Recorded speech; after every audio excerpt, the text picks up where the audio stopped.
to the Virtual Center for the Study of the Constitution and Civic Responsibility, an ongoing inquiry into American political origins and evolving institutions. The Executive Director of the Virtual Center is Dr. Bill O'Brien. He's also your host for this continuing conversation. Here he is now, Dr. Bill O'Brien. Thank you, Bob Kincaid, and welcome to today, the Wednesday edition of the Virtual Center for the Study of the Constitution and Civic Responsibility. We're moving rapidly towards the end of May. Today is the 27th day of May. It is a Wednesday, and the month is just flying by. Actually, my wife kind of made the comment earlier today that she thought May was moving a little bit slower than the other months seemed to move, but I haven't noticed that. When I look up and I see that we're at the 27th of May and the 1st of June is next Monday, I just shake my head in disbelief. Let me take a moment at the beginning of today's program to kind of alert you to some calendar changes or program changes that we'll be dealing with. Today, of course, is our final program this week. We would, normally come back for the next session of the Virtual Center on next Monday, which is June 1st. But in checking calendars and schedules, I find that Monday and Tuesday next week don't look good. One day for Bob Kincaid in the production studios, one day for me, which is primarily a doctor's appointment. It's not my appointment; it's my wife's appointment. She wants me to go with her, and it's out of town. So it looks like after we finish today's program, our next time here live at the Virtual Center will be a week from today on June 3rd, and I look forward to that. I don't look forward to the full week between our programs. However, I find that if I'm too away too long from doing the program, I get a little bit antsy and I believe a little bit stale. But anyway, I want to welcome you to today's program, and if you've been inclined to get on the phone and give us a call and share your thoughts and some of your ideas, your thinking on some of the topics of the day. And of course, our topic for almost the last 2 weeks has been on the issue of work, the issue of jobs, and the role of what I believe is an opportunity for unions to begin to make a comeback. If you have had comments or things that you would like to say, given the fact that we're not going to be on again the first part of next week, and we won't be back here live until next Wednesday, a week from today, which will be June 3rd, then I encourage you to take advantage of the 2-hour opportunity that we have available today, and share your thoughts with some of those folks that are listening. I think we all need to keep in mind that that these folks who listen to this program and who are regular listeners to the Head On Radio Network, these are our friends, and we look forward to the time when we will have more of them philosophically and politically. But right now, it seems to me, the more we can interact and share with each other, the better off they'll be and the better off we'll be. I think it's a way that all of us can learn, and as long as your thoughts remain within you, then you don't really gain the opportunity, get the opportunity to expand on those thoughts and have somebody look critically at them and give them credit where credit is due, and perhaps even expand them in ways that you haven't thought of. So there's so much to be gained by interaction and conversation. And I encourage you to take advantage of it and give others an opportunity to benefit from your thoughts and your ideas, your wisdom. Our phone number is area code 304-663-4676. 304-663-4676.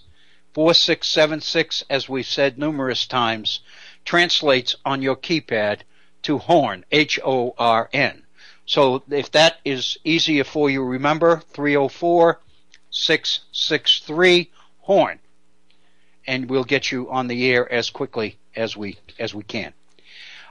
If you would like to email me directly, and I think I made reference yesterday to a couple of wonderful emails that we did receive. One on the programming, and the other one just a general, very complimentary email on the Virtual Center programming as a whole. I appreciated it so much. It was one of the most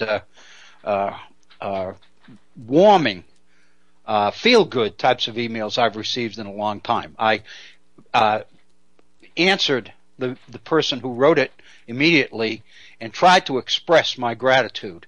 It's really difficult to do that. When somebody out of the blue that you've never heard from in your life and didn't even know was out there makes a comment which basically validates everything that you've been trying to do for better than 2 years in programming and program preparation and all the rest of it. It gives you a very, very good feeling. And I was fortunate to receive such an email. I forwarded it to Bob Kincaid. I think he mentioned that he shared a little bit about it on his program in the Horn last evening, because the person who wrote it made a very, very warm reference to that darling Bob Kincaid, and I've thought of a lot of adjectives for Bob Kincaid, but I don't know that darling was really one. But anyway, seriously, it was one of those emails that I think everybody who receives one, because we don't get enough of these in our lifetime, everyone that receives one can cherish it, and I do.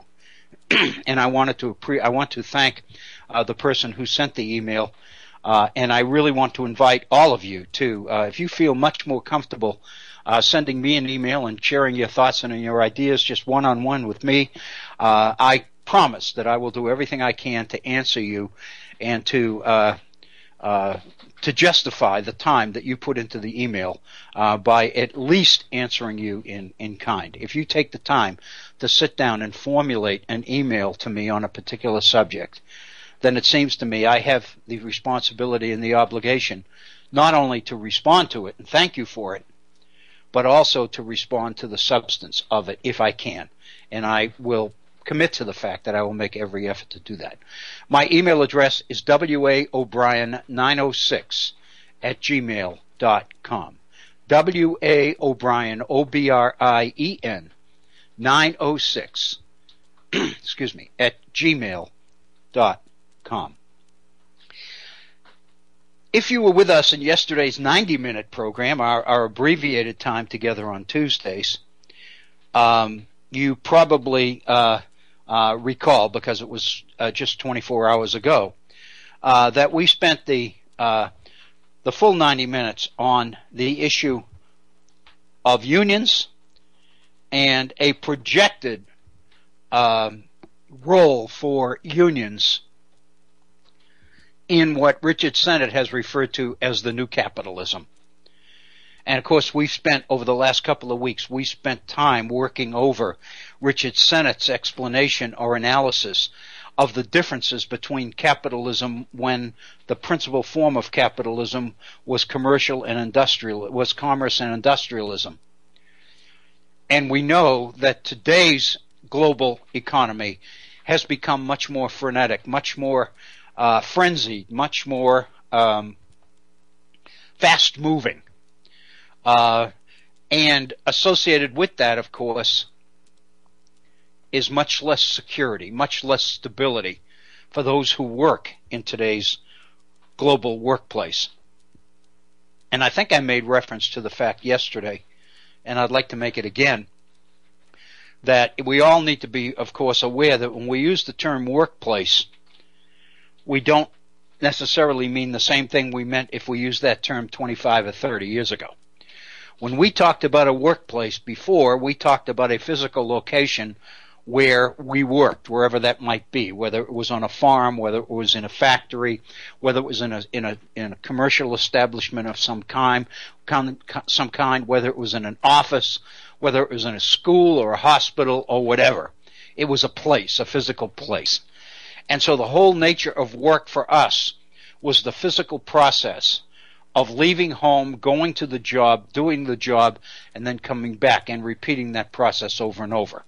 But when we talk about workplace today, of course, we're talking about something that's a little bit more mobile and a little bit more difficult to get our arms around than that, because technology has made it possible to bring to take the workplace with us, to carry the workplace with us, as it were. To use an expression that we hear frequently, we've reached the point in today's world of hypercommunications. We've reached the point where we can, to use the expression, mail it in. And so consequently, all of it, if we are working for an income or a salary, whether we are giving advice, whether we are fulfilling the ideals of a role of a consultant, or the role of a mentor, or the role of an advisor, or the role of an evaluator, whatever it might be, all of that is encompassed by the idea of workplace, because it no longer refers to a particular place, physical place. Basically, when we use workplace in today's world, it seems to me, we're talking about the place and the time that we spend working, whatever that work might be. So, I think that's an important point. My major goal yesterday in our abbreviated program of an hour and a half was to complete the projected roles that unions in the new capitalism might play. As I mentioned in the piece that I had written, which I have submitted, it's probably a little bit longer, and I'll probably be asked to reduce it a little bit, but I had projected 12 specific roles that I saw a union playing in the context of the new capitalism that Richard Sennett does such a fantastic job explaining and assessing for us. My major goal yesterday was to complete that list of 12 before the program ended. I did receive an email from a listener who was complimentary in the fact that we finished the program and we finished the list right on the dime. It almost seemed like it was planned or rehearsed. It was planned, but believe me, it wasn't rehearsed. And after I had committed the faux pas that I talked about at the beginning of yesterday's program, which was taking on the whole issue of work keys, at the end of a program, we had less than 30 minutes left in our time together. That was a mistake because I left everything hanging, and I left the opportunity to misinterpret what I was trying to say. And the person who made reference to that was a little bit apologetic. But the apology is not his to make, it's mine. Because I never should have done that. If I don't have time to make the point, then it seems to me I'm better off not addressing the topic at all. And I should have gone in another direction at the end of that program. But be that as it may, yesterday I believe I was successful in at least completing what I had by program's end. And so what I mentioned yesterday, as I was kind of going through that list pretty quickly in order to finish it, what I had mentioned was that we could spend a little bit of time at the beginning of today's program and perhaps go back and elaborate a little bit on some of those, and I'm more than willing to do that. If there are specific issues that you would benefit from, or that you would like me to elaborate on, if you would just let me know. We have the phone number. Again, it's 304-663-4676. If you can let me know. But I thought that what I would do today would be to touch on what I think are some of the major issues that unions can play. In other words, is there a way to take those 12 issues and combine them or synthesize them into 5 or 6 key areas? And so it seems to me, and again, this is in part a particular thing of mine. I've told a number of people when they ask me what I might like most to read about and write about, I have traditionally said for years higher education, because That's obviously the world in which I lived. It wasn't so, and now that we're doing the virtual center programming for the last few years, I would respond to that question by saying the source materials in the 18th century. But prior to doing the virtual center programs, most of my writing and most of my reading was in the area of higher education. What's right with it, what's wrong with it, where it needs to be changed, where it shouldn't be changed, et cetera, et cetera. And one of the things that I have learned in my own reading and my own research over the years is that one of the most difficult things to understand for me has been the inability of the workplace and the classroom to find a way to communicate. It seemed to me that trainers in the workplace and instructors in our classrooms were pretty much after the same thing. They were basically in the occupation of teaching. And so it always seemed to me to be strange that the two couldn't seem to communicate with each other. Rather, over the years, a sort of a hostility seemed to develop between the two, where educators tended to look down on trainers, and trainers tended to look at educators as pie in the sky academics and philosopher theorist types who really couldn't cross the street by themselves without help. That's basically what I'm saying. In other words, people that spent most of their time with their heads in the cloud, or their heads in the clouds, so to speak. That always seemed to me to be an issue as to why they couldn't communicate. But the most important part of that is not that they couldn't seem to communicate. It's the fact that they didn't. And it's the fact that there was so much missing because they didn't. It seemed to me that each area seemed to have an awful lot to offer the other. I was principally in higher education. I spent 11 years, actually a little bit more than that, because I taught 3 years part-time in a community college. But for 11 years, I was a full-time faculty member at a community college in Richmond, Virginia.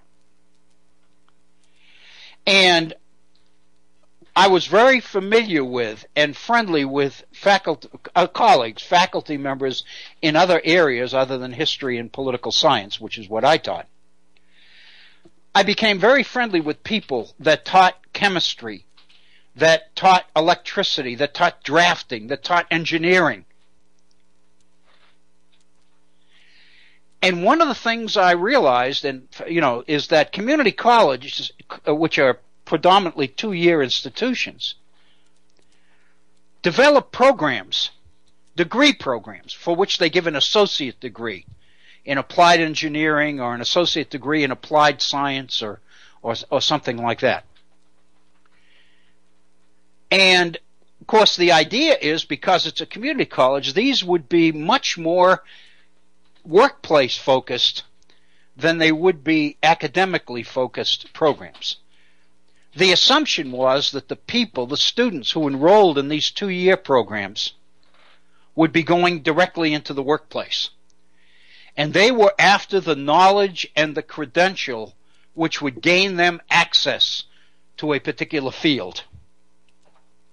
And a lot of times, many of them would come back after working in the field for several years. Many of them would come back to school and pursue the baccalaureate degree. Many of them would go on to the master's degree.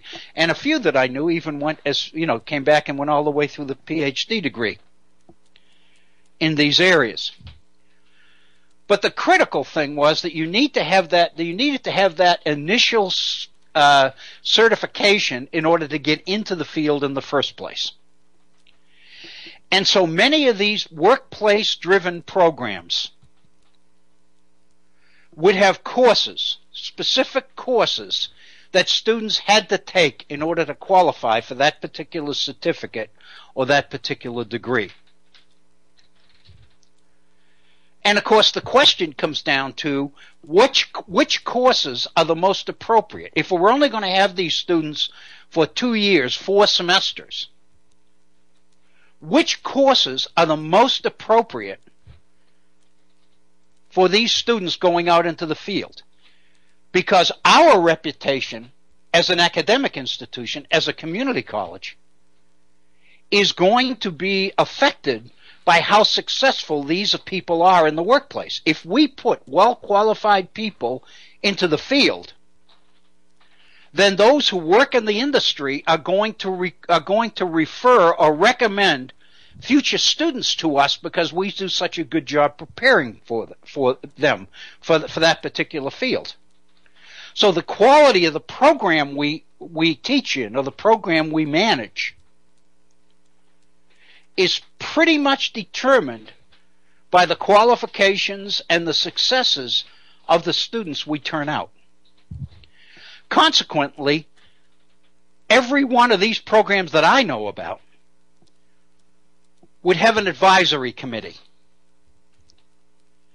And the advisory committee would not only be comprised of faculty members, professors, but most importantly, these advisory committees would be comprised of professionals in the field, engineers, architects, electricians, draftsmen, whatever the field happened to be. And these people who worked in the field, if you were putting together a program like this, you would go into the field that the program was aimed to train people for, and you would ask the most successful professionals from the field to volunteer to sit on your advisory committee and make recommendations to you about particular needs for students going into the field. In other words, what courses do you, a working professional, believe that our students should have in order to be the most successful and the best prepared? And the ideal would be that while it was an academic program put together by professors, it was a program that was rich in the content of the job itself, because the advisory committee was made up of people who actually do the job. These were the people that would bring the content of the job field to the table. And so these programs would be ideally, they would be a successful mix of academic skills and qualities and substantive information-filled knowledge that people working in that particular field needed to have. It seems to me that that's the ideal model. When we talk about a role for unions in today's and tomorrow's dynamic, changing workplace, what we are talking about is making sure that the people who are the spokesmen for that particular career field, that particular profession, are able to sit in and have input into the curriculum. So that's why I talked about, in one of the bullet points here, about having union leaders who would sit on advisory committees, on program advisory committees, in order to bring the real world into the classroom. Because traditionally that's been the breakdown. Those people who are working in the field and who are managers in the particular field are going back to our colleges and universities and saying these people have degrees and they're good people and they're bright people, but they can't do anything. They don't know what we need them to know in order to put them to work. So the question is, why aren't these people involved when the curriculum is first developed? And over the years that I've been in higher education, my answer to that question is that too often faculty members are arrogant. They believe that because they have a degree or a number of degrees, or they have letters after their name, they feel that that gives them the right to make all the decisions. Anything related to this particular subject, I'm the one best qualified to decide what ought to be in it. And to invite people without the numbers of letters after their name that I have to participate in curriculum development, many of these people believe is demeaning to them and to their credentials. And so consequently, their arrogance,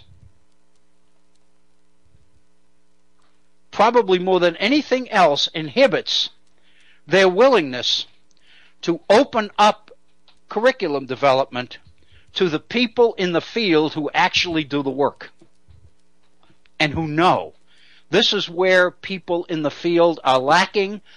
This is the way a course like this, or not only a particular course, but what ought to be in a particular course. When you teach a class, let me give you an example.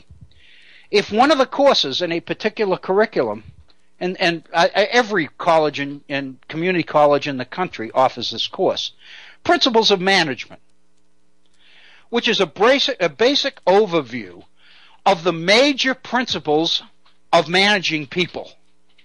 What do you have to know in order to manage people?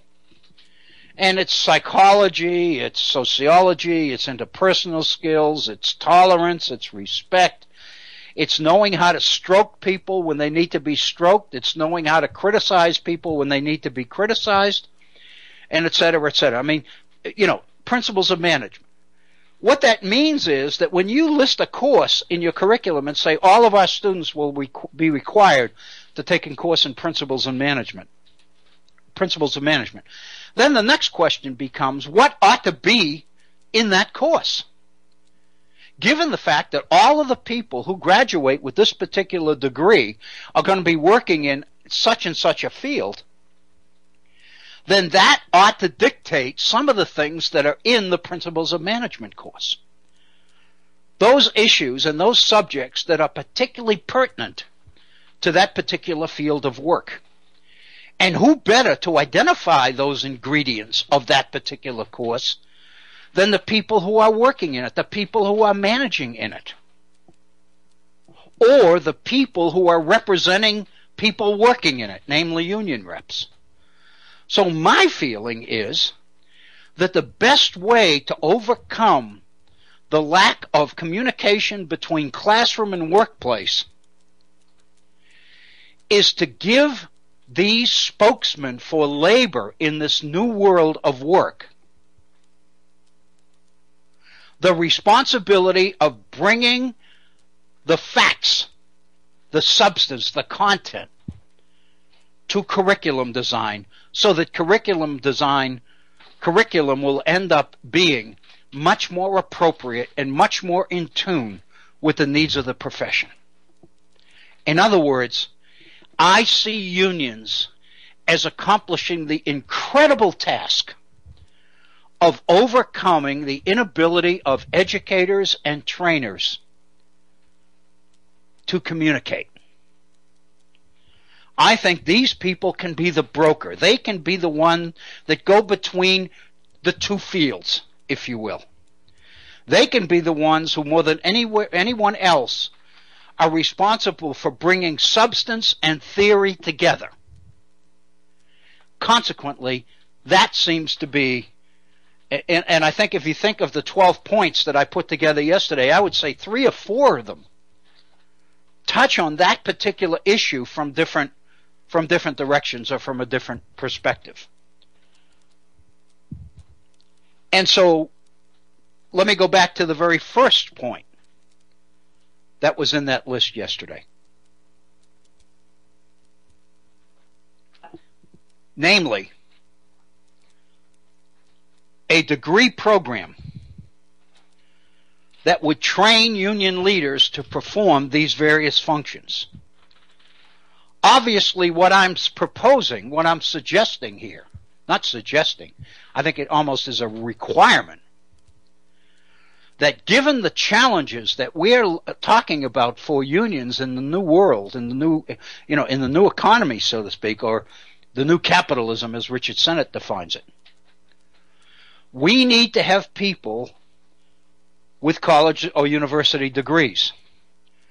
But we need to have people with a very particular degree. We need to have people who can handle the responsibilities of the new unionism. The communication, the ability to represent people who work in the field, the ability to communicate directly and be sensitive to and understand and empathize with employers who are wrestling with the need to compete and the need to satisfy shareholders and boards of directors and all the rest of it. And we need people who understand the pressures they're under, and we need to figure out ways that we can contribute to their success in order that they can contribute to ours, if that makes sense.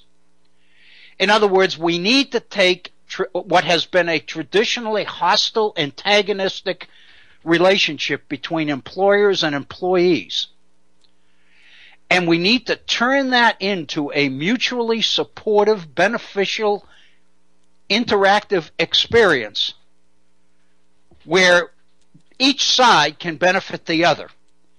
When one wins, they all win. When one loses, everybody loses. If the company's not successful in competing, then it costs jobs. If it costs jobs, people are out of work. And we know that what that kind of disruption can happen. So there are definitely positives on both sides of the fence here.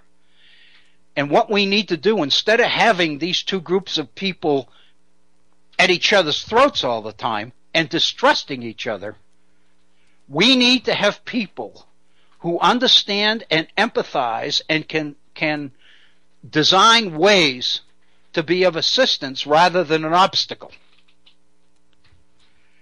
And so my feeling is this degree, this college degree, it could be a bachelor's degree, a 4-year degree.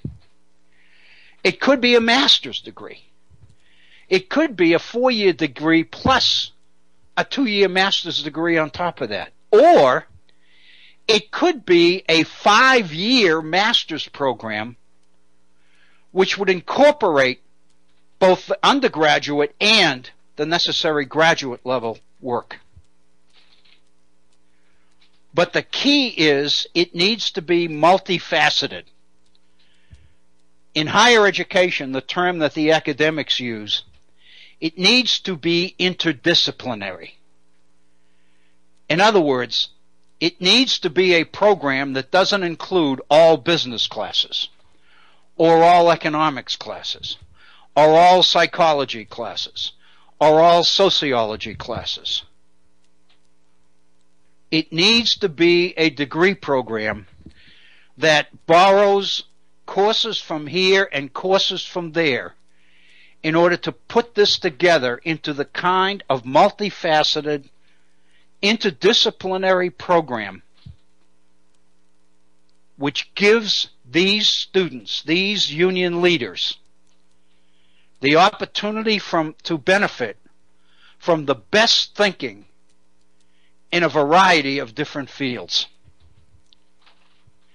And so at the end of the paper, in fact, the last substantive paragraph in the paper yesterday,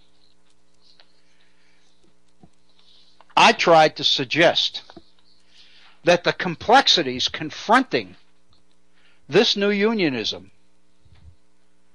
call for enough economics to grasp the pressures on employers, enough psychology and sociology to anticipate, minimize, and treat the effects of those pressures on workers, enough government and international relations in order to understand the global tensions affecting work and affecting those who do it, enough politics, government information or savvy to master the intricacies of affecting relationships between government, corporations, and the workforce. Enough history to learn from the past in order to not make the same mistakes. And enough background that'll give us the opportunity to anticipate, to project what's liable to happen in the future. And enough familiarity with technology, with the internet, with coding. We need to know what's happening out there, and we need to know as much as we can the directions that the latest thinking in technology will be taking us, so that we can get out in front of that. And we need a graduate who has all of that background, so that basically we know what we need to know in terms of behavior, in terms of individual and human psychology. We need to know what works in managing people. We need to know what it's like to be a worker in a field that is being managed by somebody that knows what they're doing, as opposed to somebody that doesn't know what they're doing. We need to know what is involved in managing people. Economists refer to it as human capital. That's a little bit dehumanizing if you think about it, human capital. It almost suggests that workers are, more than anything else, a commodity. But the term that people in upper administration in the private sector use all the time is human capital. We need people who know how to manage other people. But we also need people who are sensitive to what it's like to be managed, what it's like to be on the other end. Many of the people who move into upper level management and administrative positions in corporations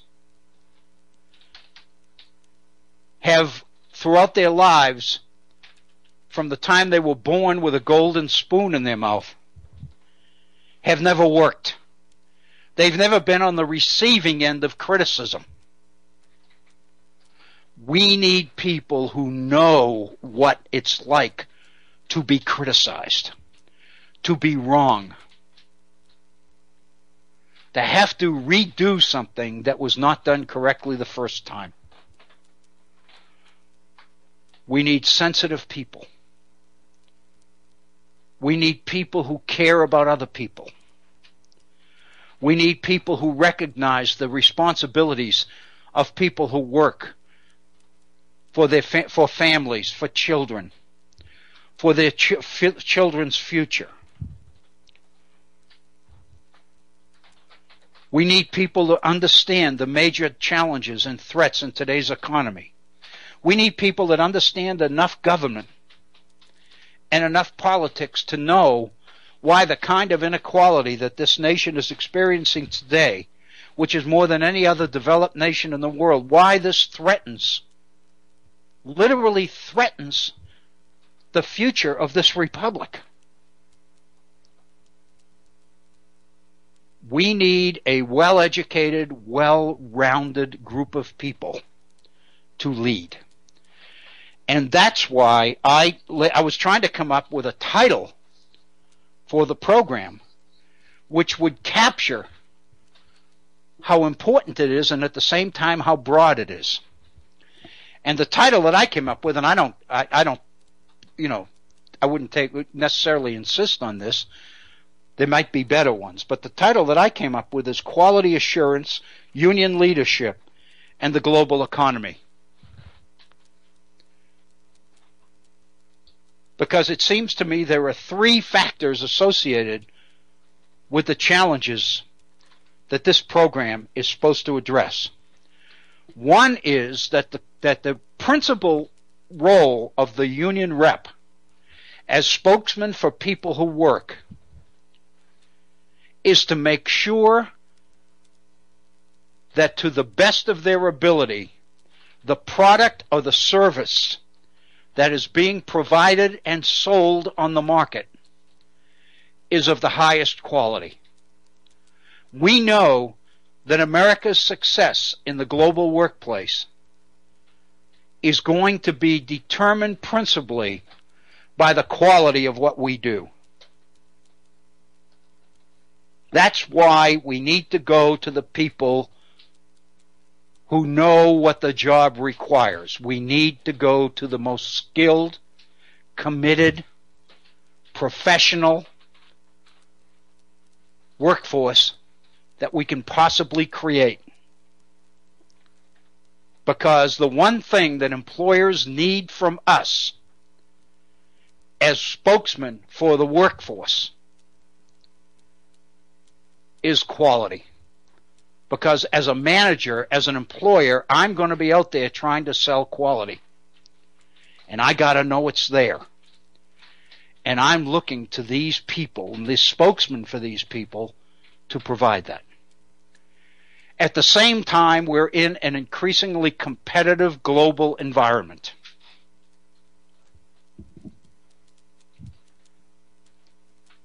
And so therefore, we need people who understand that, who know that, and who are sensitive to that. We need people that know technology. We need people that know computers. We need people that know the internet. And again, I don't mean people who know how to use Microsoft Word and many of these other programs.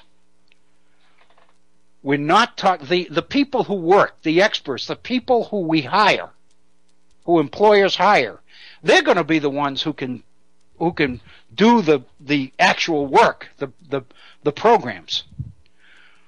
When we're talking about leadership, we're not talking about people that can master all the different computer programs, software programs that are available out there.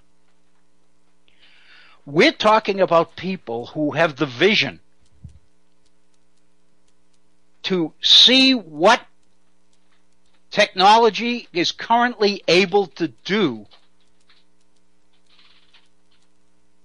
in this competitive global environment, and people who understand the world of cyberspace well enough to know what future advances in technology are liable to enable us to do in the future. We need to know what's possible, and we need to know what's likely to be possible in the future in order that we can plan, in order that we can recruit the kind of skills necessary to make sure that we've got people on board who are ready for that and able to participate in that and able to master it so that they can continue to bring us forward and make us successful in the international competition. So we need leaders with vision. We need people who are able to anticipate what's liable to happen and what kinds of things we're liable to have to know in the future.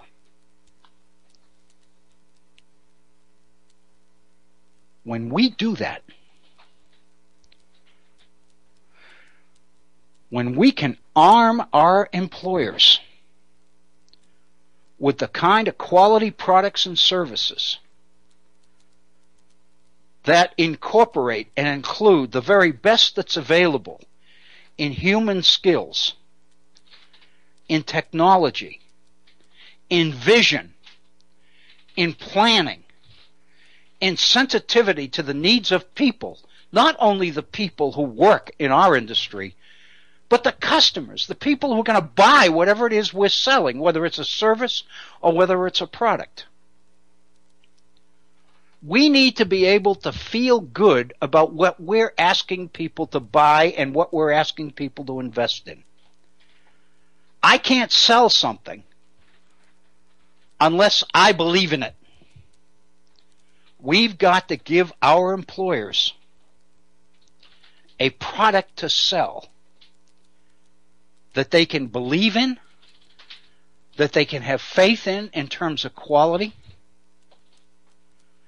and that they know is going to enhance the reputation and the credibility of this employer, of this company, of this corporation, so that its future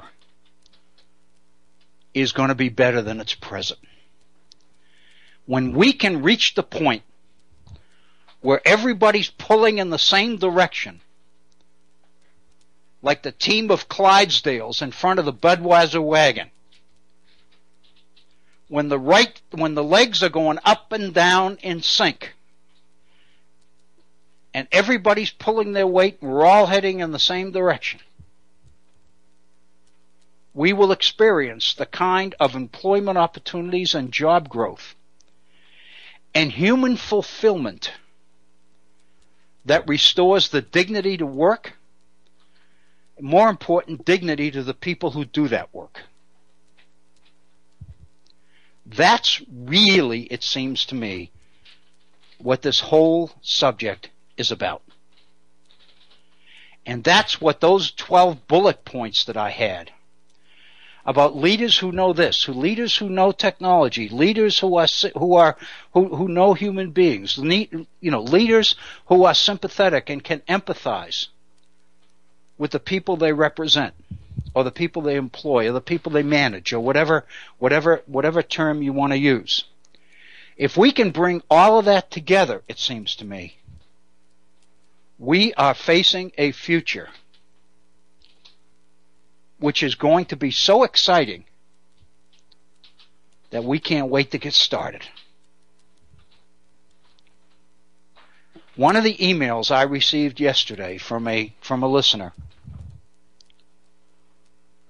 made the point and did it in a very, very kind way, and I appreciate that, as to how optimistic, how idealistic, how pie in the sky this whole thing was. Because the reality is that the general attitude out there toward unions is so negative that what this whole strategy seems to call for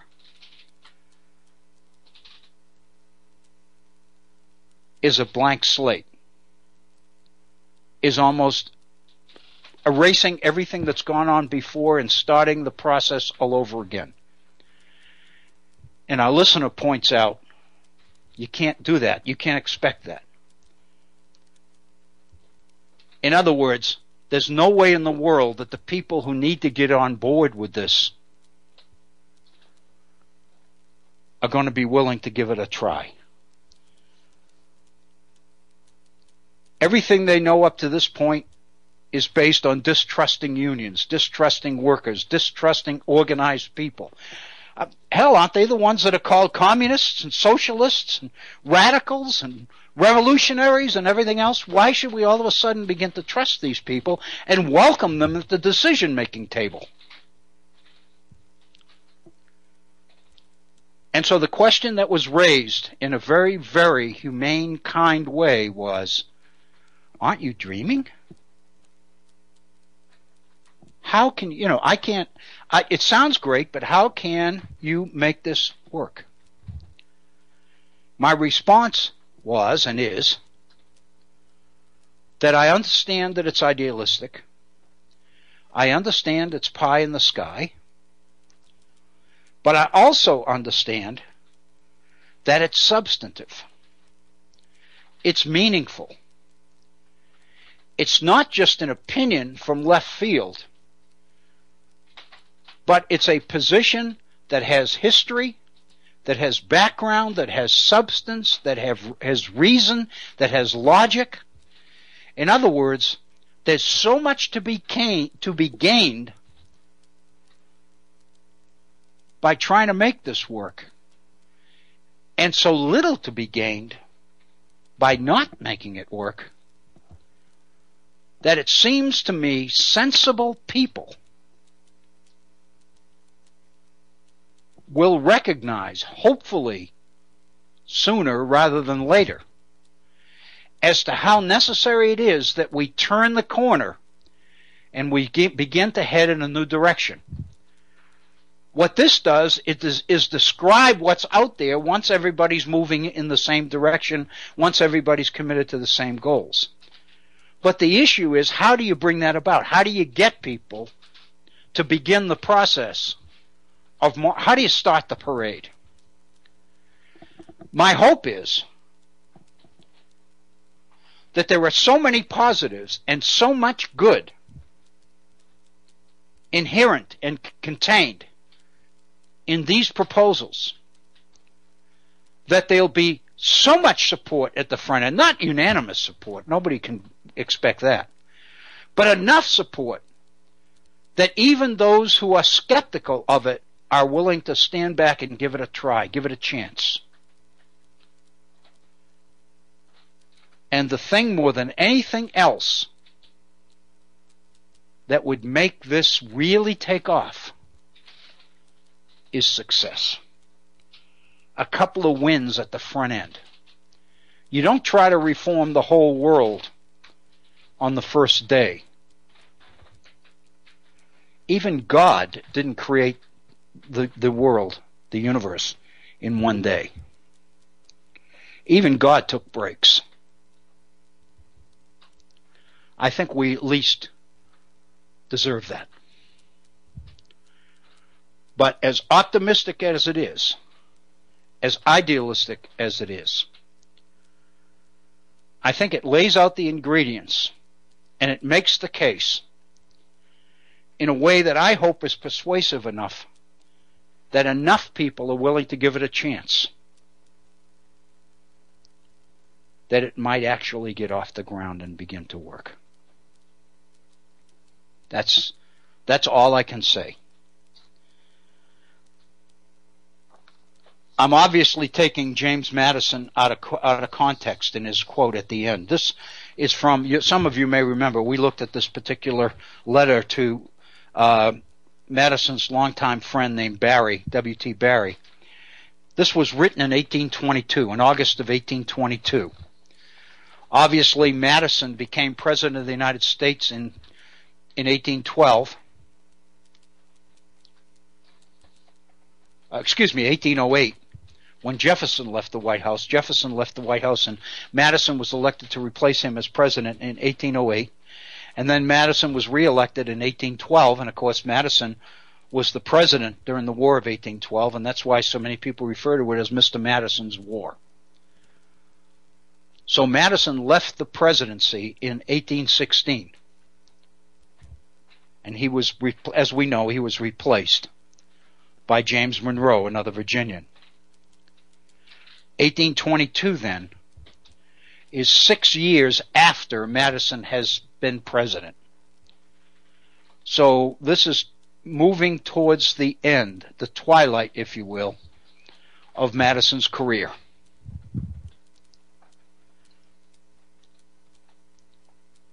He says, knowledge will forever govern ignorance. People who mean to be their own governors must arm themselves with the power which knowledge gives.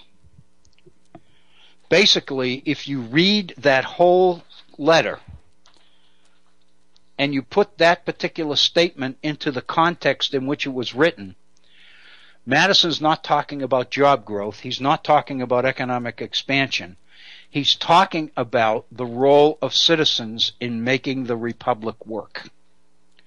I would suggest to you that's really what the Virtual Center for the Study of the Constitution and Civic Responsibility is about.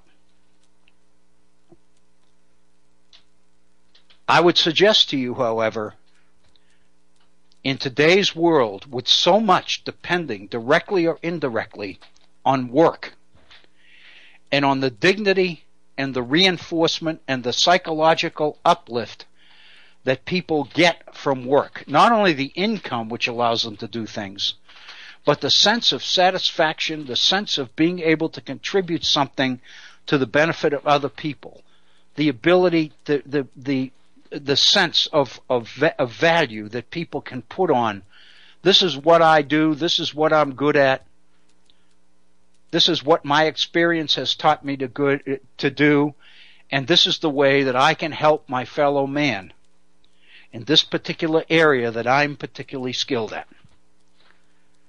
So much of what is necessary to make this republic work in the eyes of James Madison is linked to work, to the quality of work, to the availability of work,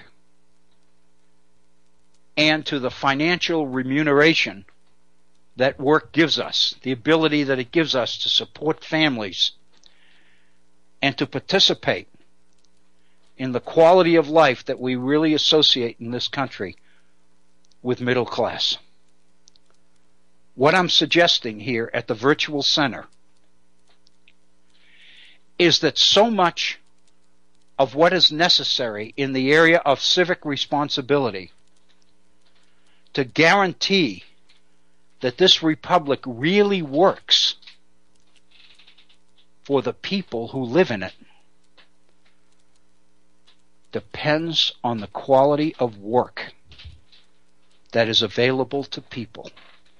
The American dream, the idea of freedom and equality of opportunity,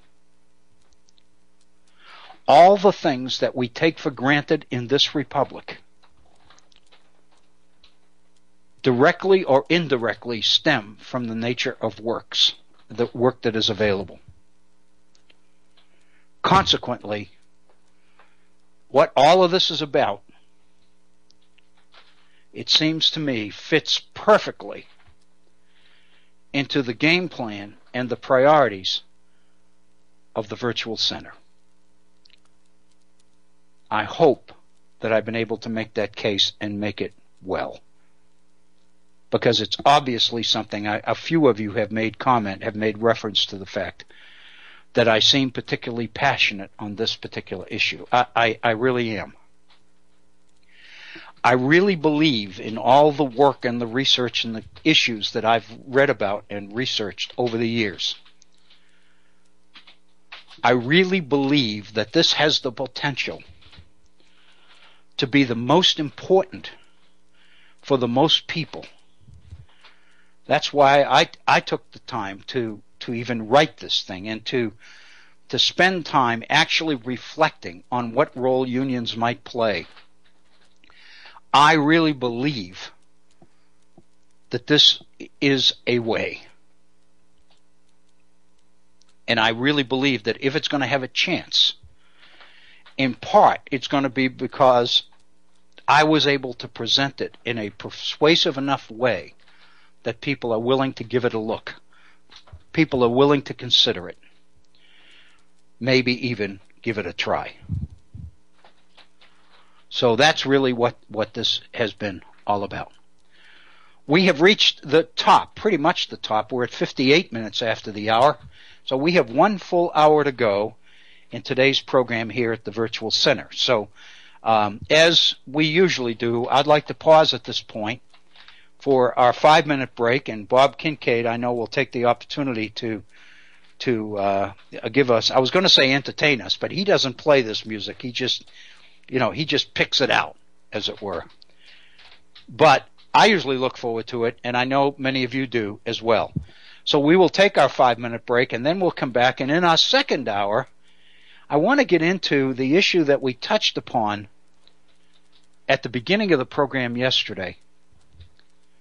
And that is the Work Keys program, because it seems to me that much of what we've been talking about in work as it used to be and work that it is becoming, all of that seems to be reflected in various aspects of the Work Keys program. And I'd like to share that with you. I'm not promoting the program. I'm not selling it. It's quite expensive. And I'll give you a little bit of my own background when we come back in terms of how I know about Work Keys and what I've learned we can do with it. But first, we're going to take a break. We're going to pause. It's just now exactly top of the hour, 2 p.m. in the East. You're listening to the Virtual Center for the Study of the Constitution and Civic Responsibility. We are at the top of the hour. We will break for 5 minutes, and then when we come back, we'll spend our entire second hour here at the Virtual Center on the Work Keys program. This is Bill O'Brien. Please stay with us. We'll be right back. Thank you.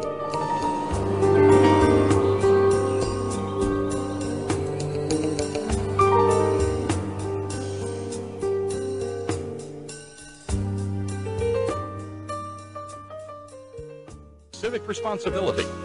Here's Dr. Bill O'Brien. Thank you, Bob Kincaid, and welcome back to our second hour here at the Virtual Center for the Study of the Constitution and Civic Responsibility. Today is Wednesday. It is the 27th day of May. We are into our final hour in this week's programming, and let me remind you again that we will not be doing live programs this coming Monday and Tuesday as we usually do.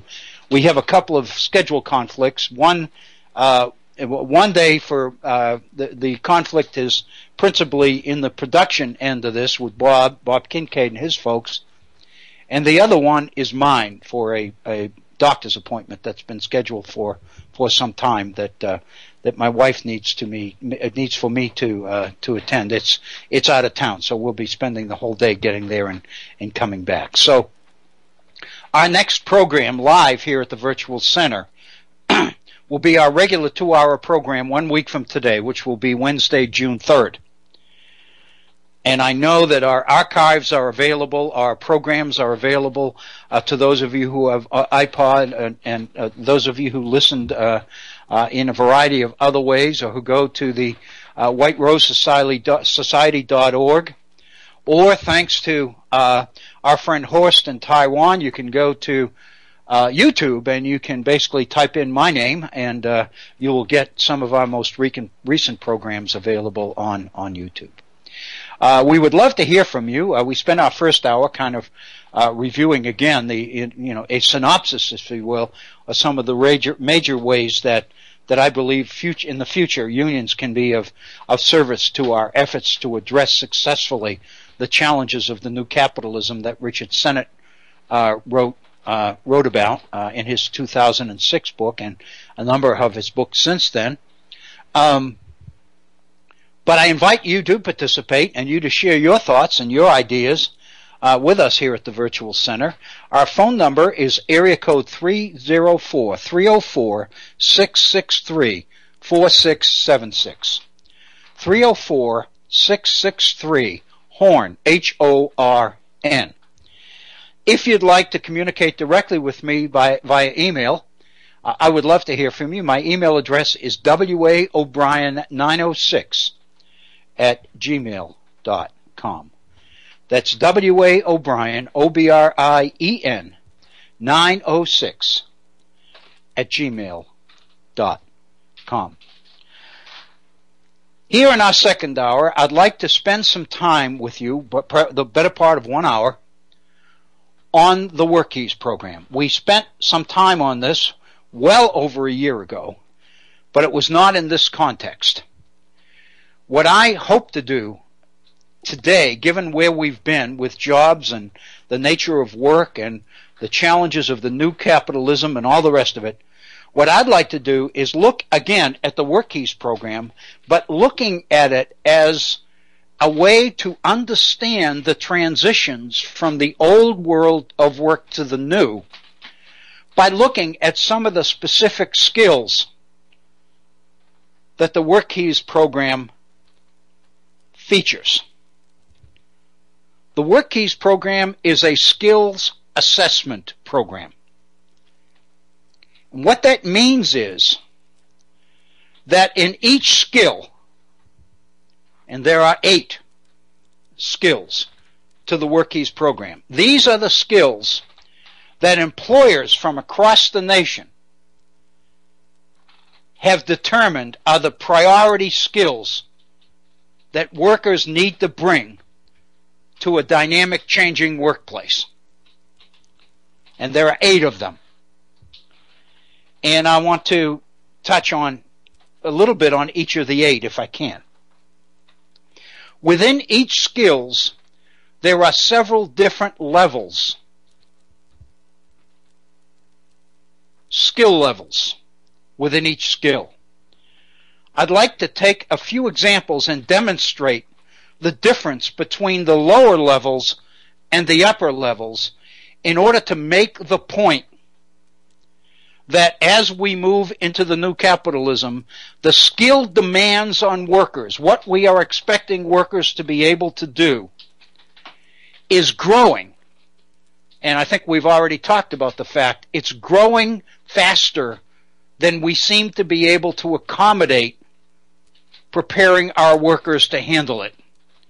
More and more employers are finding the workers we're making available to them not qualified. They don't, I mean, all the time you hear that we're getting workers, people who are applying for jobs that don't have any skills. They can't do what we're going to be asking them to do. It would be unfair. It would be a mistake. It would be cruel to put these people into work situations that we know going in they can't do. So in order to prevent that, the WorkKeys program developed a series of assessments in order to measure the skill levels of each of the 8 skills. And so what that means is, as an employee for WorkKeys, or as a program implementer for WorkKeys, the technical term, the term that WorkKeys uses, is job profiler. And for the job of profiler, you must take a number of training programs, courses, from WorkKeys, and then you receive certification as a job profiler. And what that gives you the quality to do, the ability to do, is to go to the work site, interview the people who perform a particular job, develop a list of the major skills associated with that job, and then ask the people who do the job to rank the skills from the most important skills on the job to the less important skills on the job. And to do a job profile usually takes at least 1 full 8-hour day, if not 2, and sometimes 3. And what that means is you set up appointments with the people who do the job regularly. And you basically ask them a series of questions. What do you do on the average day? What's the most important thing you do on your job? What do you have to know in order to be able to do your job? What do you look out for? What do you have to be careful of? If people are coming in and are going to replace you on this job, what's the most important thing they need to be able to do? What's the important thing they need to be aware of? And based on those interviews, you develop a list of job skills. And then you give that list to the employees, and you say, rank these. Top 10, top 15, whatever it might be. And when people rank the job, then you compile the averages.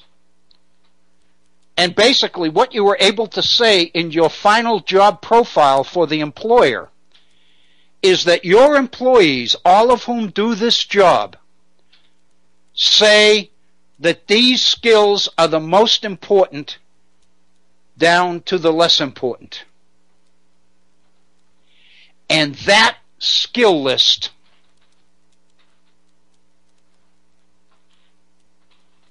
establishes credibility of the profile. Hey, Bill. Yes, Bob. I thought I would let you know that you have Horst on the line. Oh, that's great. Thank you. Go ahead, Horst. Hey, Horst, how are you? Hello, Horst. Hey, I'm great. How are you? Oh, I'm doing all right. They let me out of my cage again, so I have. They did.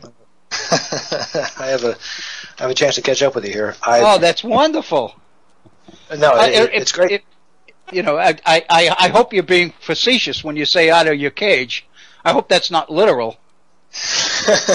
But sometimes it feels like Sometimes it feels like it, I'm sure. I realized that the minute I said it. So listen, first of all, thank you so much for taking the time to call. I appreciate it. Oh, no, not at all. Dr. Bill, thanks for taking the time to just be there for me to call you. That's the main thing, and I feel somewhat apologetic for busting in on your because I know this is like the last that's okay. program this week to get through this material. I know we'll pick it up. We'll pick it up next week. It'll be there. Don't worry about it. All right. Anyway, though, I also have to apologize because I missed about the first 20 or so minutes of the program, so I didn't catch all the setup. Right. But I remember from the last time you were saying that you had spent a long time writing this piece that you intended to publish, in various outlets. And I don't know, has it already gone through yet, or are you still working on it?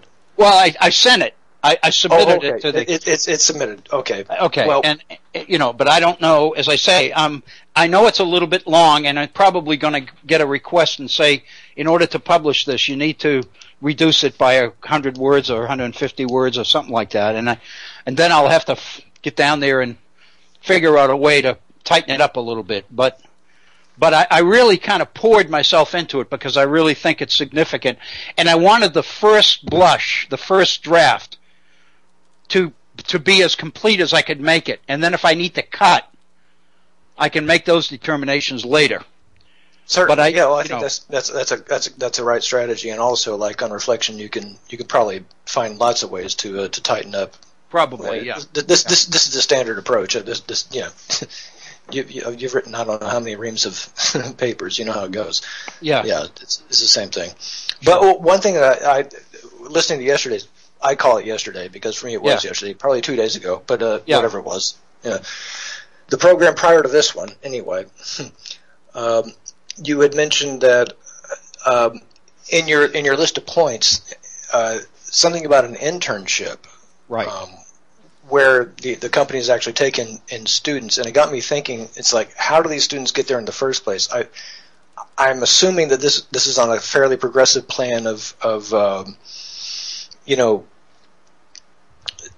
students from we would generally consider working class backgrounds being allowed to participate in college university programs and take these management courses.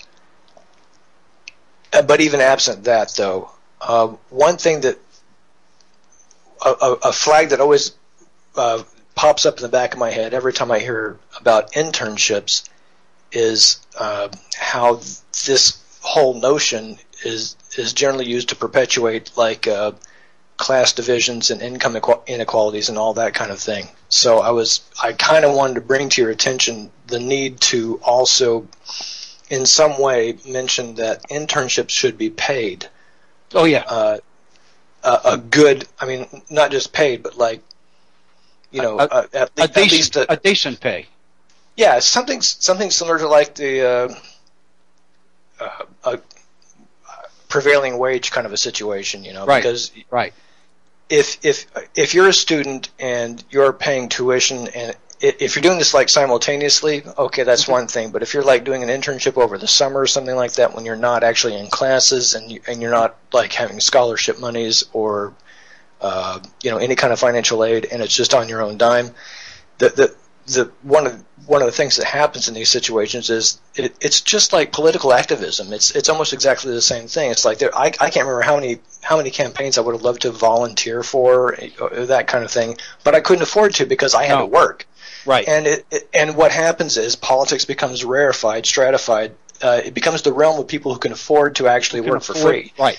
Right. And the same thing with corporate internships. It becomes the realm of people who can afford to work for free. And so this is, and when we're talking about labor relations, what could be more important than specifying that these unpaid internships have got to go? Right. Not to mention, it's kind of like the guest worker visa kind of a situation. This is also not in 100% of cases, but in many situations, it provides a very convenient excuse for companies to not pay or to pay less or to get cheap labor. Yeah. Right. And that's what. Yeah. In fact, in my own experience, I ran into situations where employers would use my students in order to fill in for vacations in summertime, and it would be they would see it as a minimum wage substitute for a person that needs to take 2 weeks off or whatever, and then you'd move to another department and replace somebody else. And the way I would short circuit that is that I would make the employer very aware at the front end what I first of all, what I needed to know that this student was going to have the opportunity to learn. And what for example, my position always was that while I'm giving you somebody who I want you to put on the job and make him or her do the job, as a student, I want them to study the job. I want them to be able to understand the place of this job in the total context of your workplace. I want them to understand what you expect from the job. I want them to understand the career opportunities for people that are in this particular job full time. In other words, where can they go? What are the promotion opportunities available in this job? In other words, I want them to understand your workplace as well as work in it. And so therefore, before I can give you access to these students, I've got to know that you're willing to give them that kind of learning experience as well as work experience. We're not talking about people that are going to come in and count widgets and digits.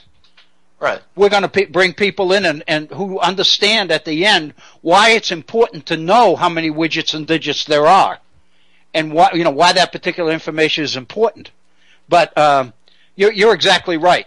And so therefore the position needs to be paid. You're right. If somebody's doing it during the summertime in order to pay tuition and buy books and things, then they need to basically use this as an opportunity to bank some money.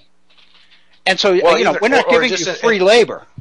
In the reality that I'm used to, it's like it's maybe not even just to bank up money, just to get by in the meantime. Yeah, exactly. To get yourself through from one semester to the next. Right. And it's like you say. In other words, this internship should provide some value in return. It needs to be valuable work experience. It has to teach you something that's going to be relevant. Right. Okay, like I had a roommate actually, who was a finance major, and he was much younger than me at the time. Well, not much, but I mean, like I'd already graduated. I'd had my degree, and he was still working on his. And he did a couple of summers, as a finance major, for a couple of firms, and they worked him into the ground. They just did it, and they took him as free labor, which he was. Mm-hmm. And they gave him a couple of things like a pair of boots to work on the work site. Yeah, that was about it. Yeah, it was just about that, and I don't think he got paid a dime, and he could afford it because he came from, his background was such that his parents could float in the rent and the food and all that kind of thing, and just it's only 3 months or something like that. Sure. Yeah. And he could do that, and I come to think of it at the same time. If I was really in a pinch, I probably could have called somebody, and I could have done something like that. But that is how these kinds of economic privileges accrue.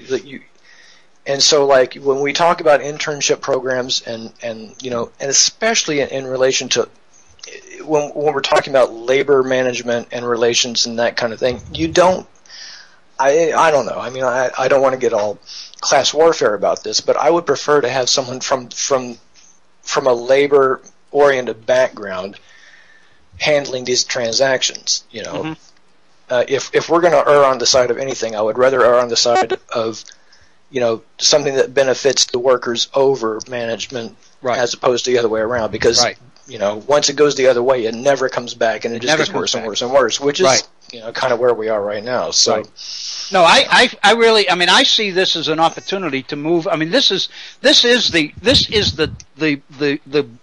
basic, the ground, if you will, of social mobility. I mean, being able to put people into work situations where they can learn new skills and learn what the world of work is all about, in a way that they can that is reflected in their continued education. I mean, for example, in my situation, my own, and all I've got to go by is my own. But I didn't have a situation where people went to school 2 semesters and then did internships in the summertime. Mm-hmm. I basically had a situation where I would find the job opportunity for a student on Tuesdays and Thursdays, and all their classes would be scheduled on Mondays, Wednesdays, and Fridays. And so basically their whole education week was comprised of a mixture of work and study. And not only that, but as their advisor, I would make sure that they were taking the kind of classes that they could actually apply what they were learning on the job on the days that they were working. And so therefore the whole idea of job development, you have to meet with employers and you have to develop the job to the point where you find out what it is that the employer is going to want the student to do. And then you basically say, all right, given what you want this person to do, this is what I want them to learn by doing it. Right. And can you go along with this? And part of it is they need to be adequately paid. They need to be fairly paid. Not as a skilled employee or an experienced employee, but the same pay that you would pay somebody that you hired off the street to be entry level. Training with. Yeah, entry level position. Exactly. And we had it. I mean, I had people working at the Science Museum of Richmond. There was a major hardware store. It's probably been replaced now by Lowe's or something, but at that time Lowe's wasn't there, and it was a big hardware store in downtown Richmond called Pleasance Hardware. It was the biggest hardware store in Virginia. And I mean, they had branches in Northern Virginia and Alexandria outside in the district, outside Washington D.C. and all the rest of it. And so the opportunity to understand the complexities of ordering materials and supplies and all of this was incredible for people. And I had people that would make sarcastic comments, people that I taught with, by saying he has students counting nails at Pleasant Hardware. I had people studying the process of ordering and supplying and stocking the shelves and stocking the stores, and I mean it was an incredible learning experience for a couple of students that I had, and those people were particularly willing to work with me. But as often as you would find an employer who's willing to work with you, you would find employers who were not. And they'll say, hell, I can't let you put students into that. I don't even have access to that kind of information myself. They just expect me to do this, and I'm not supposed to go outside my area of expertise. And I would say, well, I want these students to be able to move from one department to another. I want them to be able to go into the accounting office and see how the books are kept and how you determine whether the business is successful or not, and how you reach the determinations of the bottom line and all of that. How do you determine what to order, what to promote, what time of the year to promote certain products and all. I want them to know all of this stuff. And so then they would be taking a course during that semester in principles of marketing, and they would actually be involved in marketing, and ordering and those kinds of things. You're exactly right. And most importantly, what you've talked about is the idea of perpetuating the class inequality that exists. That rather than this being a way to overcome that, it can become a way to perpetuate it if you're not careful. Well, that's the primary. Well, one, not the primary, but what a major concern is that if we're talking about promoting a working class, and you can call it the middle class if you want to, but I mean whatever you want to call it. If it's coming from working people, then you really have to keep class concerns at the front of your mind throughout the entire process, and that's one of those things. I just have this permanent red flag in the back of my head every time I hear about unpaid internships, because that to me it just means these are jobs that by definition can only be filled by privileged it's a very stratified thing. So right. So, not to be facetious, but going back to your opening statement that they let you out of your cage, I can begin to understand, given the perspective you have, why they deal in cages. Only kidding. It's only not kidding. they. That's actually a very good friend of mine. But it's. I know what you mean. On the subject though, like I do work in a very strenuous schedule these days, right? And we were talking last week, and I said, about how, like, for instance, in China at the Foxconn plant, like they have people like side by side, like practically chained to their tables, working 12-hour shifts, however many days a week it is, which is probably all of them, and you're just working and it's just going like that. And you're standing next to somebody who cannot speak the same dialect or the same language, so there's no possibility of communication. So you're effectively isolated. Well, my reality is not very different from that, because I work 12-hour days too, and I work a minimum 6 days a week. I am there because I'm trying to learn the language, but at the same time, while I'm learning work skills, I find that my brain can only do one of two things. Either I'm learning the skill that's put in front of me, like manually to pick up, or once I've kind of mastered that, then I can start integrating socially again. So it goes back and forth. And I also have in the back of my mind that this entire thing is like my living does not depend on this at all. This is entirely voluntary. So I have a degree of separation there. So like the whole thing kind of exists in a virtual laboratory inside my. I'm a highly compartmentalized person that way. Right. But so I can do that. That keeps you from going crazy. But if this was my reality and I had nowhere to go and this is all I could do, I'd be off the roof in a second. Because what happens is when you're in a situation like that where you're working, very hard, and you don't know what's going on around you, you start imagining things. You start building your own little world, and and it can get a little crazy. Yeah. So in the last 4 or 5, 6 months, I've had a lot of time to just watch things unfold, and it's taught me a lot of things about like the workplace and not just the workplace, but social interactions and things like that. So it's one of the reasons why I go crazy when I listen to your podcast. Like, I could really jump in on this point right here. But that's exactly the point. Is when you say that you observe things and you see things. I mean, it's interesting. One of the. I mean, I'll get to this next week because I won't try it today. But one of the workplace skills that WorkEase features is what they call workplace observation. And basically what they're looking for is how observant are you of detail? How many things do you not notice? My wife will talk all the time, and I'll walk in and she'll say, "See anything different when you came up to the front door today?" And I'll say, "No," and then she'll say, "Go out and come in again," And I don't notice things like, there's a window there now that wasn't there yesterday or something like that. But I'm not probably the most observant person in the world, but the fact of the matter is that's what they want, because and this is where I'm going next week with WorkEase. But if you look at the observation skills, they do them with little video vignettes, and they're set up little plays. And so basically, you look at one and they call it a level 3, which is a lower level skill, because everything that you're looking to highlight is emphasized in the video. In other words, if you watch the video carefully, you can't miss the content. Right. Okay. But then as you go up the level to the higher level skills, many of the things are implied, but they're not stated, or they're not visibly there. But given what is there, you can conclude some truths that aren't in the video. And by looking for those, the people who see those are people whose observation skills are much more advanced, and employers want to know that. And so, and the irony is that when you get to the upper level skills, in observation, you actually get to the point where you are so observant that you can actually begin to predict what's going to happen based on what you see and hear.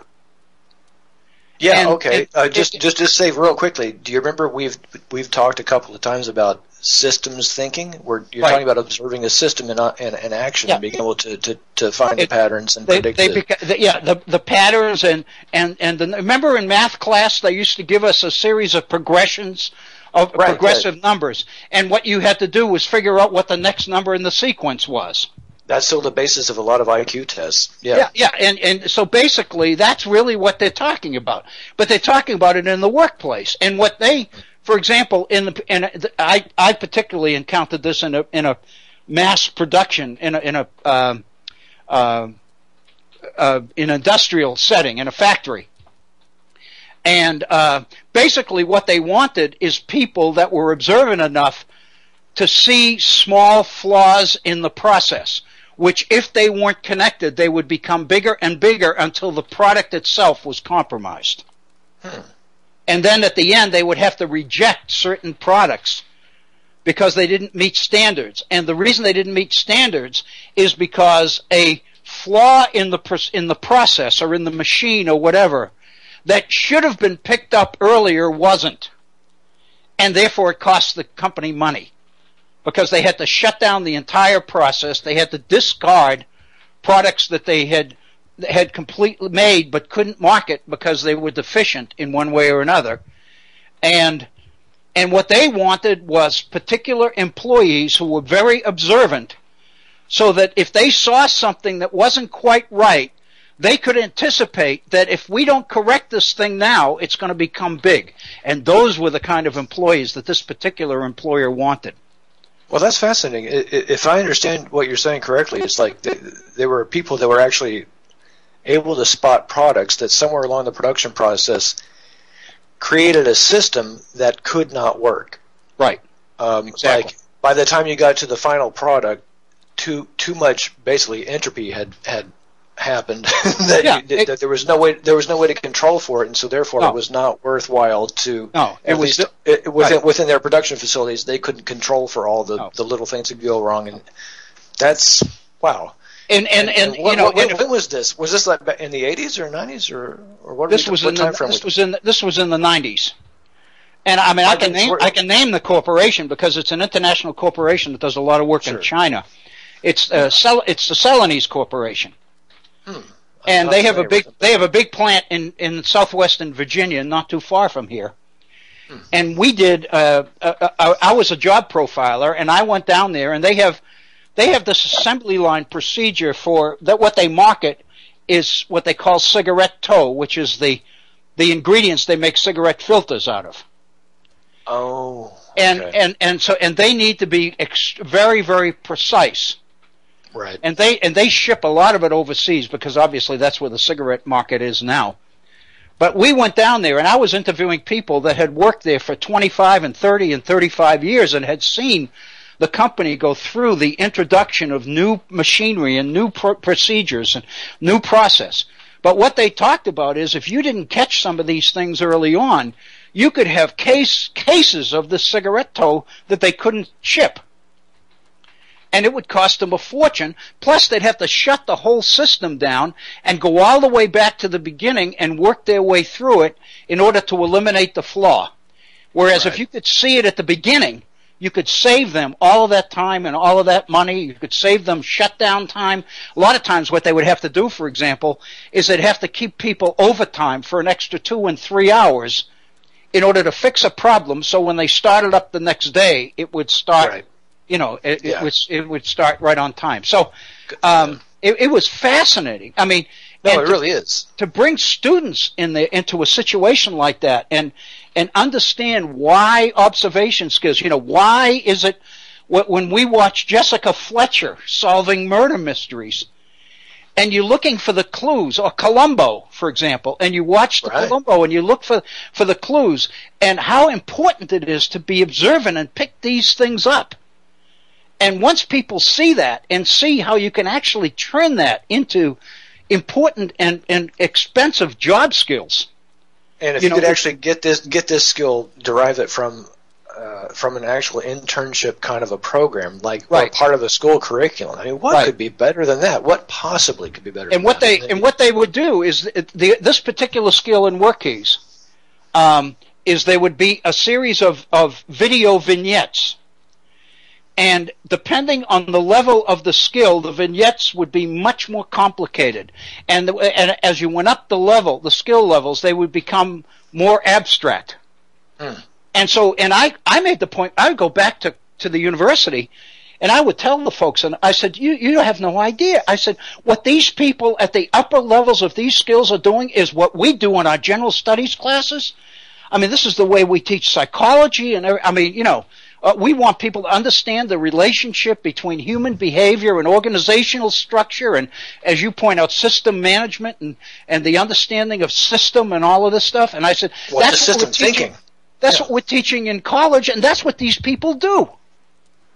Well, that's And what we're supposed to be teaching in college, but like I tell you what, when I was a college student, I never had a clue about any of this stuff. I mean, like it's only really come to me like in the last, you know. Well, that's our flaw, because most people that teach many of these college courses are teaching nothing but information and names and dates and inventions and all of this other stuff. It's all fact material, not the applications that are so important. But we kind of leave them up to the student to pick up on their own. But that's the kind of thing and I thought this WorkKeys thing was fabulous, because when you look at the upper levels of these skills, they're into organizational behavior, they're into system thinking, they're into progressions and being able to anticipate and predict the future and all these things. I mean, this is high level stuff. And we can teach this. Once we understand what they want out there in the world of work, we can send them students that are well prepared if we know what we're doing. And but there's this experiential component that's absolutely crucial. You have to actually sit there and experience it unfolding and watch it. And I mean, you have to see the patterns because there are patterns that emerge, and that's how you learn how to predict things. I mean, you need to have the experience of somebody coming down and saying you really screwed up. Right. You know, but as Richard Sennett says in one of his books, there's quite a bit of difference between saying to somebody you really messed up here. You really screwed up. And coming to somebody and say, well, based on your test results and everything, you have no potential in anything. You know, I mean, when you take these standardized tests that are supposed to reflect your innate abilities and your talents, and you assume that they're really measuring your own skill levels and skill potential, and they show that you don't have any potential, how the hell do you deal with that psychologically? You know, it's quite a bit different to say to somebody, hey, you screwed up. Do it again. And you can learn from this, you know. That's quite a bit different than questioning somebody's overall ability to learn anything.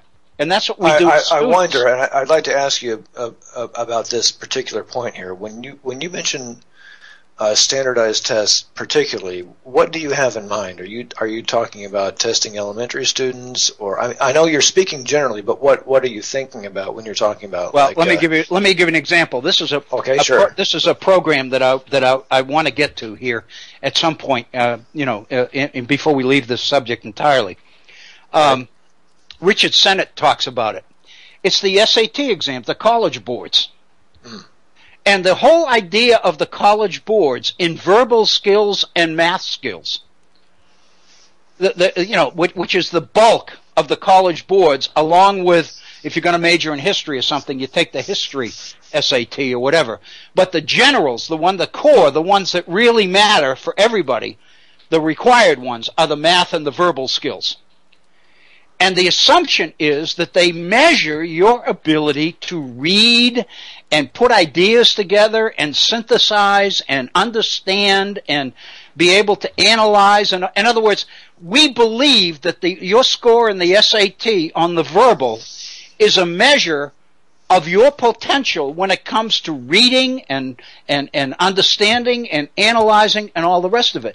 And so therefore, if you don't do well on the verbal score on the SAT, you don't get into college, because the implication is you don't have any skills.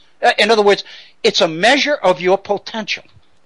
But the fact of the matter is, we know that in order to understand something, you have to understand the context. You have to be aware of the context.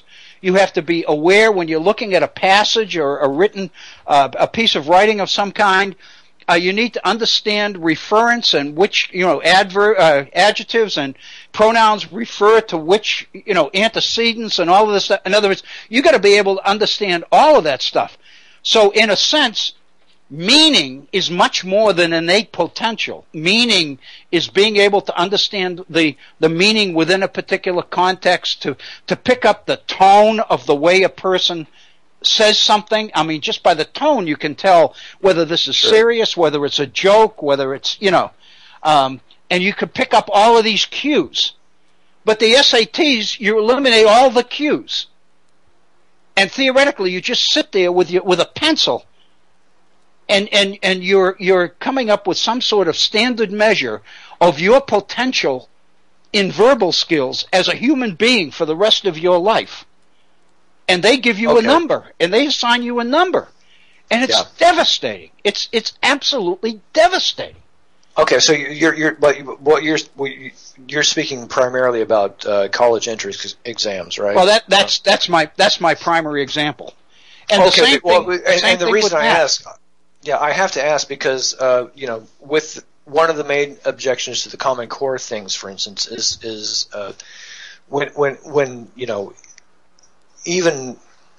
And there are problems in the implementation. A lot of the testing apparently is highly traumatic for this is not necessarily Common Core related, but this probably goes back.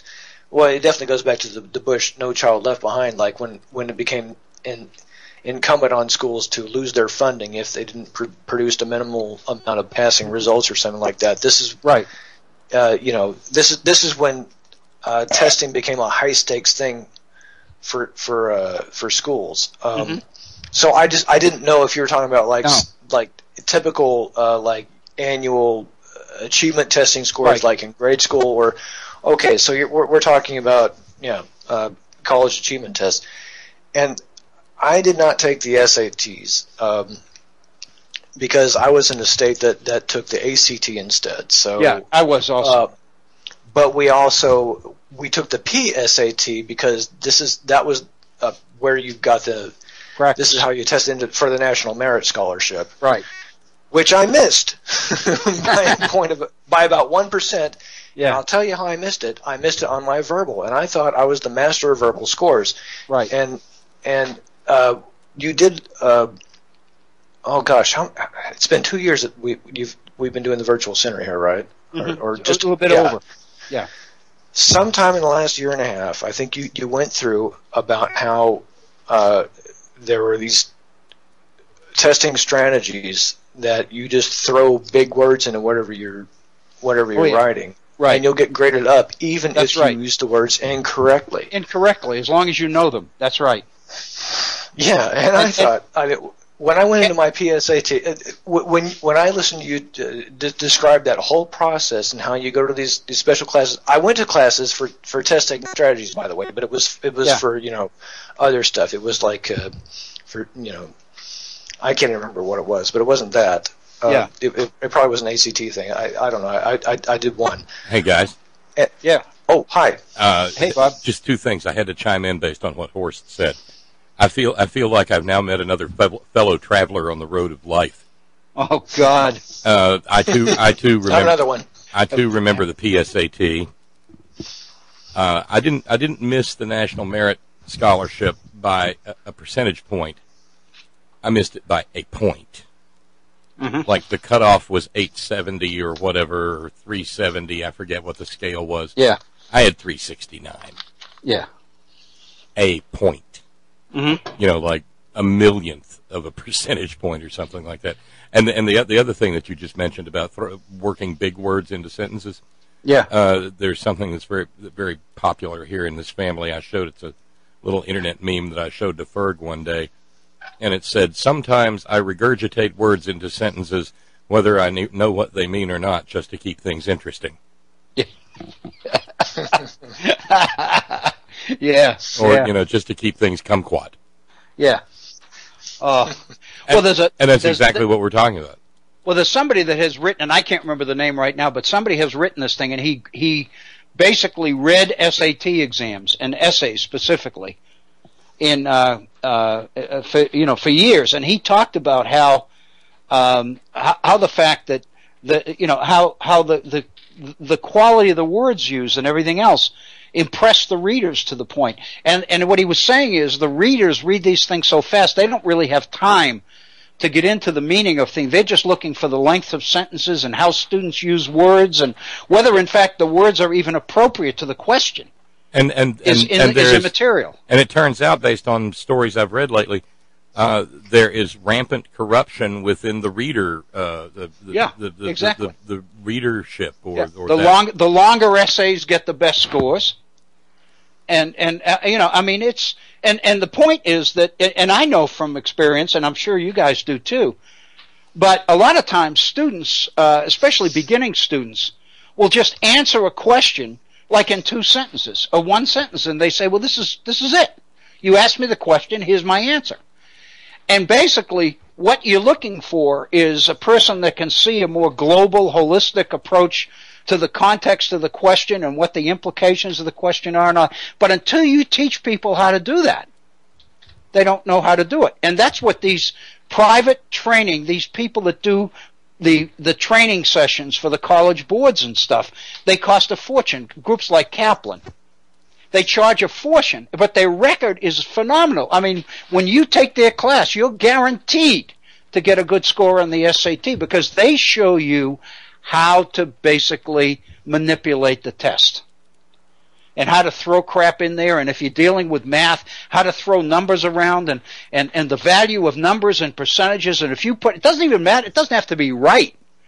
As long as you say, you know, the data shows that 19% of adults believe such and such. That can be totally wrong. It doesn't have to be real. But the mere fact that you say it is impressive to a reader.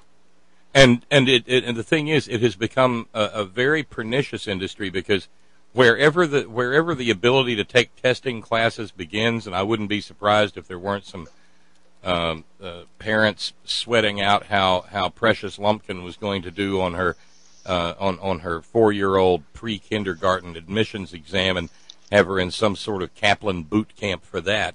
Yeah. Wherever it begins, it proceeds on up the line. For instance, my classmates when I was graduating law school, you know, everybody had to come up with $2,000 to take either Barbary or one of the or the other, you know, bar review class. Yeah, in preparation for the bar exam. And it's you know 6 weeks of absolute miserable hell.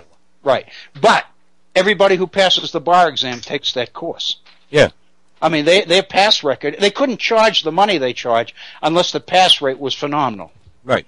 So what they're doing is they're gaming the test. Sure. For my part, I couldn't afford it. No.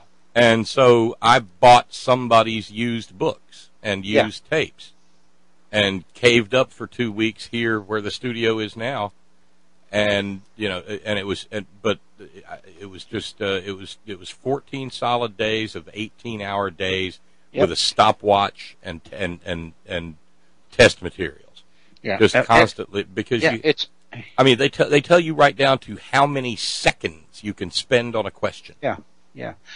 Bob, I think Horst's comments today about the issue of internships and stuff are incredible. I mean, because it basically he's brought in the issue of the class system. And in fact, if this is going to do anything to address the problems of class and inequality in our society, then it always has to be there. You can't ever overlook it. Right. My point actually was more. It's that, but kind of in reverse. If we're trying to promote a healthy workforce, then we can't ignore class. Right. You have to take that on straight, you know, face to face. And so a part of that is that you have to be vigilant, you know, for things that reinforce class divisions. And you know, internships is just one of those things, and that's what I wanted to bring to attention. Yeah. Oh, I think it's fantastic contribution to this stuff, and but I think, you know, I really believe that a lot of this stuff, you know, really has the potential to really begin to break down some of these artificial barriers. Well, actually, they're not artificial; they're real barriers for people, and it's real really for people to get caught on the outside of them. Oh boy, yeah, it's real. You bet your life it is, and. You know, I mean, all of us have stories about, you know, I wrote a grant when I was at Concord before I got the second history grant funded in 2009. I applied in 2007. And when they sent me the letter, which was saying that we didn't get funded, it was $1 million, $1.6 million was the application, $1.6 million. And basically what they said is that there were, 600 and some odd applications. They funded 120, and ours ranked number 122. So we basically came within 2 proposals of being funded for $1 million $1.6 million.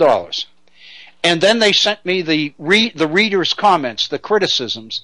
And on all three readers, the major criticism, this is unbelievable, was that we hadn't provided the documentation to back up what we were alleging in the grant. And I went back to the people in Washington at the Department of Ed, and I showed them the data that we had faxed all that data to the office. And basically what they said is, well, we didn't realize what it was, so when the night shift came in, the guy that cleans the office picked all of the stuff up and threw it in the trash barrel. So all of the data that we needed to back up our grant proposal was trashed. And still we came within 2 of getting funded. But it wasn't like we got partially funded. We didn't get a nickel. And it was $1.6 million. And I couldn't believe it. I went out of my mind. I sent all this stuff to Senator Robert Byrd when he was still alive, because it was his he was the big guy behind the Teaching American History program. And I showed him the letter, and I said, we came within 2 of getting funded, and they admitted that they took all of our data and trashed it. And then the readers criticized us because there was no data to back up what we supported, what we were alleging. Unbelievable. Hey guys, Unbelievable. Just as we head out, just one little humorous anecdote. Yep. If I may. All of this reminds me, because everything reminds me of something, all of this reminds me of a classic skit from Saturday Night Live between Garrett Morris and Julian Bond. And it was a skit called Black Perspective. This was back when SNL was edgy. And the setup was that Garrett Morris was interviewing the Julian Bond character about bias in IQ testing. And Julian Bond says, this is the major problem with these studies. The measurements of IQ from which the basis of comparison come from are tests composed by whites for whites. The tests are culturally biased, and I was reminded of this when Horst mentioned class. It's not surprising that whites would score better than blacks. Garrett Morris says, could you give us an example of what you're talking about? Julian Bond replies, certainly. Here are some questions that have appeared on recent IQ tests. Number 1. You've been invited over for cocktails by the officer of your trust fund. Cocktails begin at 4:30, but you must make an appearance at a 6 o'clock formal dinner at the yacht club.